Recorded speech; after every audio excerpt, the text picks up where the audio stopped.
3 months ago, Lindsay and Flint moved into what they believed was their dream home or charming, decades-old property nestled in a quiet neighborhood.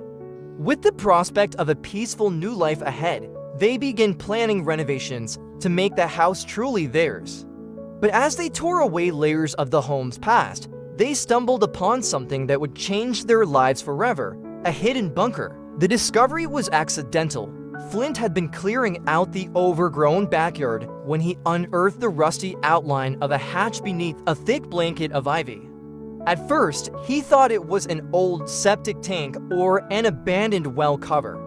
But as the layers of debris were cleared away, the true nature of the find became evident. It was a bunker, its hinges creaking ominously as Flint pried it open. Lindsay stood frozen on the porch, staring down at the gaping entrance. A faint, metallic odor wafted up, mingled with the scent of damp earth. "Should we call someone?" she asked, her voice quivering. Flint, ever the adventurer, gave her a reassuring grin. "It's probably nothing.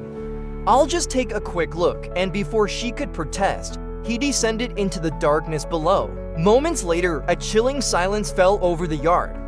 Lindsay's anxiety grew with each passing second. "Flint," she called, but no reply came.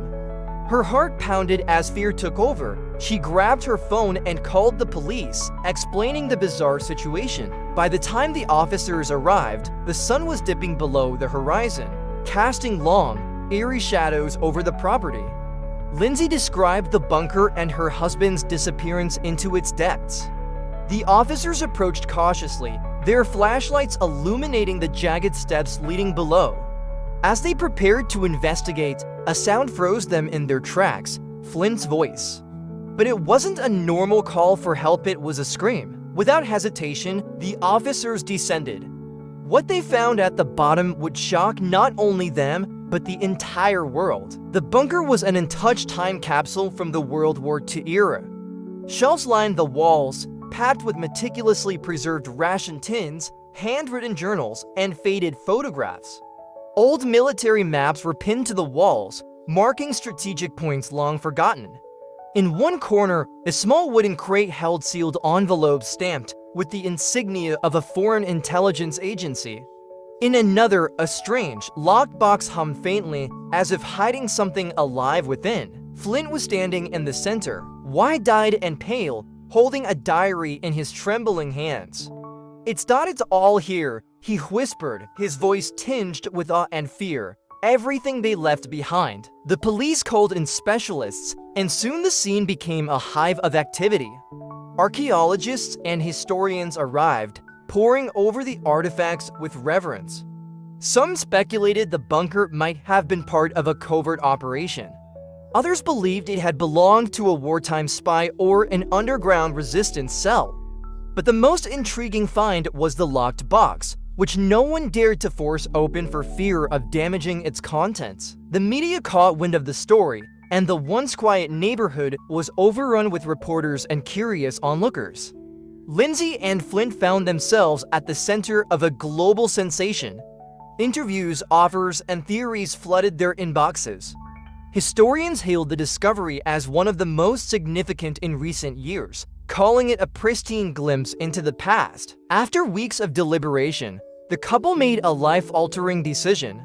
They would transform their home into a museum. Working with preservationists, they carefully cataloged the items in the bunker, turning their property into a space where history could come alive for visitors.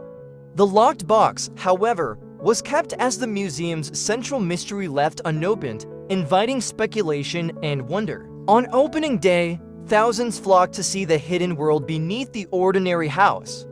Among the visitors was a 97-year-old woman who claimed the bunker might have belonged to her father, a codebreaker who vanished during the war. Her story added yet another layer of mystery to an already extraordinary discovery. Lindsay and Flint's journey became a testament to the secrets history can hide in the most unassuming places. Their lives, once so ordinary, were forever intertwined with the echoes of a bygone era. And as they stood hand in hand on the steps of their museum, watching the first group of children marvel at the exhibits, they knew they'd made the right choice. Sometimes, the past doesn't just tell stories, it changes lives. As the museum flourished, the locked box became its most tantalizing mystery. Encased in a glass display at the center of the exhibit, it drew thousands of curious visitors, each with their own theories. Some believed it contained classified documents, others thought it might house rare artifacts or even something dangerous, like unspent ammunition or hidden microfilm. The box was a modest, unassuming object, crafted from weathered oak, reinforced with iron bands, and sealed with an intricate, rusted lock. Despite its aged appearance, a faint hum emanated from it, a vibration that visitors claimed they could feel if they stood close enough. Scientists who examined it reported traces of faint electromagnetic activity, further deepening the enigma. Months passed, and the mystery of the box grew into a global obsession.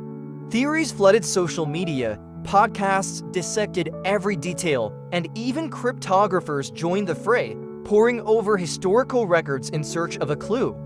But Lindsay and Flint were torn. Should they open the box and potentially destroy its contents? Or leave it sealed, preserving its mystery forever? One evening, after the museum had closed for the day, Lindsay found herself standing alone in front of the glass case.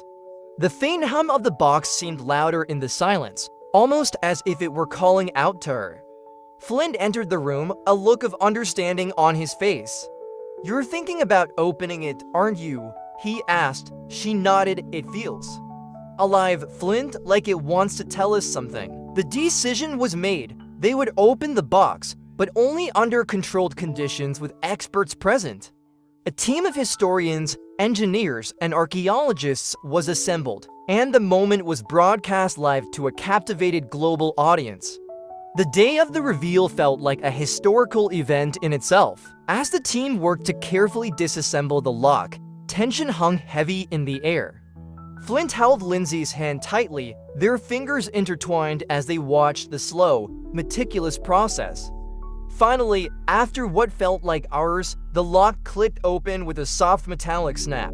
The room fell silent as the lid was lifted. Inside the box lay an object no one could have anticipated, a strange, cylindrical device made of polished metal, etched with symbols no one could recognize.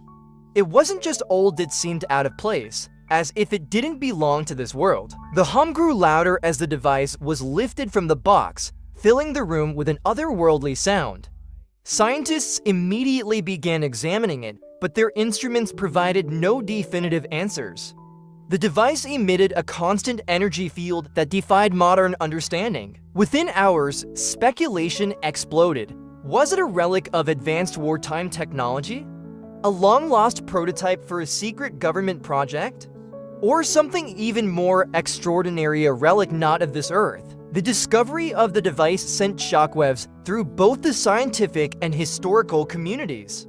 A cryptographer studying the symbols on its surface claimed they bore a resemblance to ancient Sumerian script, yet the precision of the etchings suggested technology far beyond anything of that era. Meanwhile, an astrophysicist theorized that the device could be an energy source or even a communication device. But it wasn't until Lindsay stumbled upon a hidden compartment in the bunker weeks later that the full truth began to emerge. Inside the compartment, buried beneath layers of old maps, was a journal. The pages, written in shaky, meticulous handwriting, detailed the life of a mysterious figure, a man identified only as Agent Solace. The journal described Agent Solace's covert mission during World War II, tasked with retrieving and hiding a weapon of unimaginable power. He spoke of an artifact discovered in a remote European village, a device not crafted by human hands. The entries became increasingly fragmented, as if the man's sanity was slipping. The last entry simply read, "It is not ours to wield. It must remain hidden forever." The revelation turned the discovery into a matter of international interest and concern. Governments around the world took notice, sending representatives to investigate.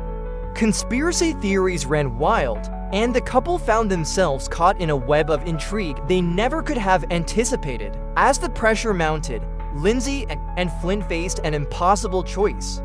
Should they surrender the device to government officials who promised to handle it responsibly? Or should they hold on to it, risking everything to ensure its secrets wouldn't be exploited? One night, unable to sleep, Lindsay crept down into the bunker, holding a flashlight in one hand and the journal in the other. As she flipped through its fragile pages, a strange thought struck her. What if the device wasn't meant to be hidden at all? What if it was waiting for someone or something to activate it? Her musings were interrupted by a sudden vibration beneath her feet. The bunker trembled, and the hum from the device now housed in the museum above intensified. Racing upstairs, she found Flint already in the museum, staring at the glass case. The device was glowing faintly, its symbols illuminated. "Lindsay," Flint said, his voice a mix of fear and awe, "I think it's waking up." The device pulsed with a steady rhythm, casting flickering patterns of light across the museum walls. Lindsay and Flint stood transfixed, their breaths shallow. The hum had grown to a resonant vibration, not loud, but deep enough to feel in their bones. Visitors had long gone for the night, and the museum was eerily silent except for the pulsating glow. "What's causing this?" Flint asked, his voice barely above a whisper. Lindsay shook her head, gripping his arm. "I don't know, but it's like it's alive." Before either could move, the symbols etched on the device began to shift. The lines and curves rearranged themselves, morphing into something new, something familiar. Flint gasped as the symbols transformed into English letters. The words glowed faintly on the device's surface. For a moment, Lindsay and Flint could only stare. "Input," Lindsay murmured. "What kind of input?" Flint reached out as if to touch it, but the moment his fingers hovered near the surface, the words disappeared. In their place, a sequence of lights appeared, blinking in a rhythmic pattern that seemed almost purposeful. Flint backed away, his heart pounding. "This isn't technology from the 1940s, he said. "It's something else entirely." The next morning, the incident was reported to the scientific team, who arrived in droves to study the device. Engineers brought cutting-edge equipment. Linguists analyzed the changing symbols. Physicists tried to explain the energy field. Yet no one could make sense of what was happening. Media outlets caught wind of the latest developments, and within days, the museum became ground zero for international intrigue. Military officials showed up, too, their presence unannounced but unmistakable. Representatives from several governments began making polite yet insistent inquiries, each offering support to ensure the device was handled properly. But amidst the chaos, something else happened. A stranger arrived at the museum. It was late in the evening, just as Lindsay and Flint were locking up for the night. A tall, thin man in a long coat appeared at their door, his expression calm but serious.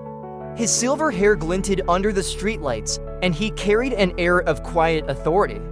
"I'm Dr. Elias Carr," he said, extending a hand.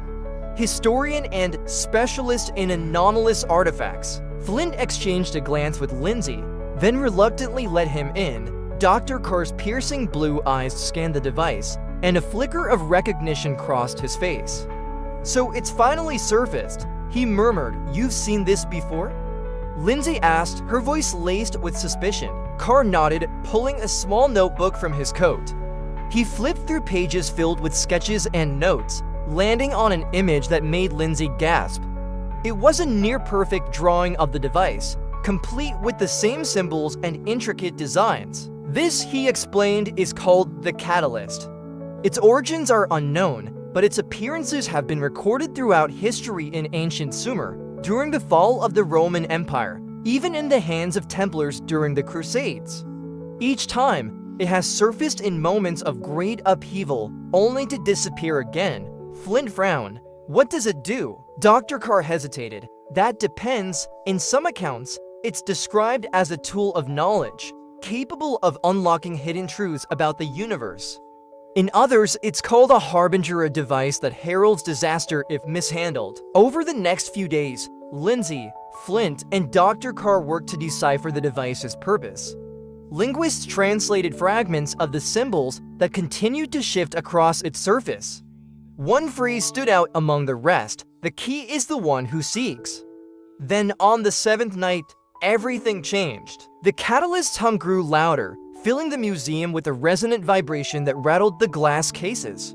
The lights flickered and a low-frequency pulse seemed to emanate from the device, carrying with it an overwhelming sense of urgency. Lindsay approached cautiously, feeling an inexplicable pull toward the glowing object. "What does it want?" she whispered. Dr. Carr's eyes widened. "I think it wants you." Before anyone could stop her, Lindsay placed her hand on the catalyst. The room was flooded with blinding light, and a wave of energy coursed through her body, lifting her off the ground. She wasn't afraid. She felt connected, as if the device were communicating directly with her. Images flooded her mind: ancient cities, crumbling empires, and stars dying in the void of space. She saw humanity's greatest triumphs and darkest moments, and through it all, a single message repeated over and over: preserve the balance, the choice is yours. When the light subsided, Lindsay found herself lying on the museum floor, Flint and Dr. Carr hovering over her. "What happened?" Flint asked, his voice shaking. She sat up slowly, her head spinning. It showed me things, the past, the future.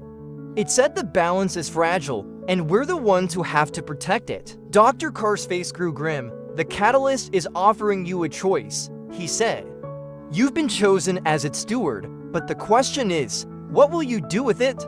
Will you use it to uncover its secrets, or will you bury it, as those before you have done?" The weight of the decision pressed down on Lindsay and Flint. If they kept the catalyst, it could unlock knowledge that would change the world or destroy it. But if they hid it away, they'd be preserving its mystery, ensuring it wouldn't fall into the wrong hands. As the world watched, Lindsay and Flint stood at a crossroads, knowing that whatever they chose, the course of history might never be the same.